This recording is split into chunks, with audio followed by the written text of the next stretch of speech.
Bonjour mes élèves, dans cette vidéo-là, on va voir la deuxième partie de vecteurs égaux. Mais d'abord, je vous demande de lire attentivement cette activité et de la résoudre dans vos cahiers de brouillon.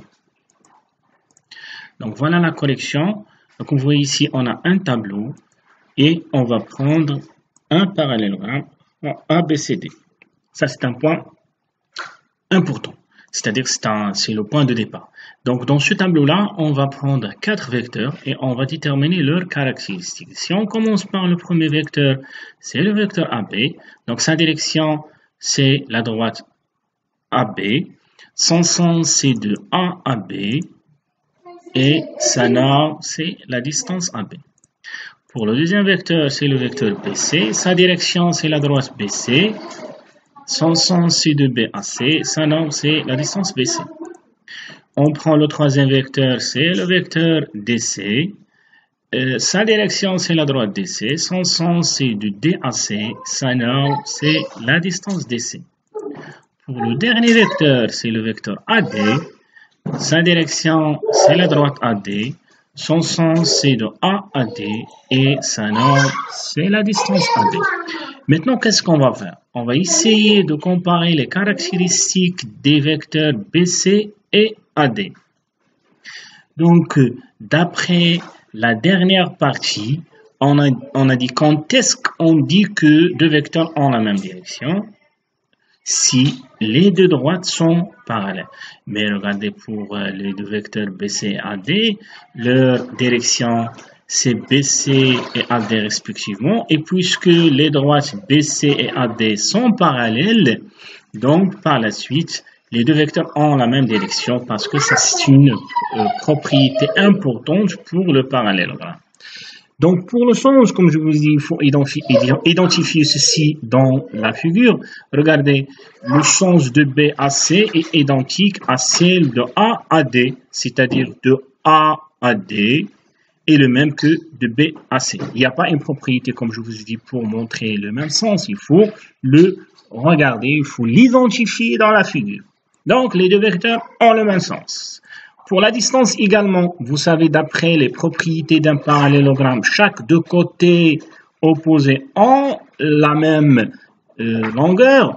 Donc, puisque AD et BC, ce sont deux côtés opposés dans cette parallélogramme, par la suite, la distance BC égale la distance AD. Et d'après la définition, on a les deux vecteurs BC et AD ont les mêmes caractéristiques et par la suite, ces deux vecteurs sont égaux. Donc, qu'est-ce qu'on va retenir? Donc, regardez le point de départ. On a pris un parallélogramme et à la fin, c'est-à-dire le point d'arrivée, le résultat obtenu, c'est qu'on a deux vecteurs égaux. Donc, la propriété, si on a un parallélogramme, donc le parallélogramme nous garantit les trois caractéristiques, c'est-à-dire on trouve les caractéristiques dans le parallélogramme, c'est-à-dire la même direction, le même sens et la même norme dans le parallélogramme. Un parallélogramme nous donne deux vecteurs égaux. Maintenant, on passe à la partie du cours. Donc, regardez. Donc, la propriété. Donc, si on a un parallélogramme, regardez, dans cette propriété, on a deux résultats importants pour le premier résultat. Si on a un ABCD est un parallélogramme, donc on a vu dans l'activité, on aura deux vecteurs égaux. Mais réciproquement, est-ce que la réciproque est juste? Bien sûr, oui. Donc, comment on peut montrer que si on a deux vecteurs égaux, alors on aura un parallélogramme? Regardez. Si on a deux vecteurs, donc je vais faire ceci juste oralement. Si on a deux vecteurs égaux par définition, on aura les mêmes caractéristiques, c'est-à-dire on aura la même direction par la suite, les deux droites AB et DC sont parallèles, le même sens, ce n'est pas important ici. On a également la distance AB égale la distance DC, c'est-à-dire dans ce quadrilatère, on a deux côtés opposés sont parallèles et également ont la même longueur. Et par la suite, ce quadrilatère sera un parallélogramme. C'est-à-dire, si on a l'égalité de deux vecteurs, on aura un parallélogramme. Et ça, c'est le premier résultat. Et si on a un parallélogramme, on aura des vecteurs égaux. Si pas uniquement cette égalité, on aura d'autres égalités. On aura également 4 égalités entre deux vecteurs égaux. Donc, on va mieux comprendre ceci à partir de l'exemple suivant. Regardez, dans cet exemple-là, on a deux parallélogrammes ABCD et DCEF et on va essayer de dégager deux vecteurs égaux. Par exemple, si je prends le vecteur AD, ben, le vecteur AD égale le vecteur BC parce que ça c'est un parallélogramme. Si je prends le vecteur AB égale le vecteur DC également parce que ça c'est un parallélogramme.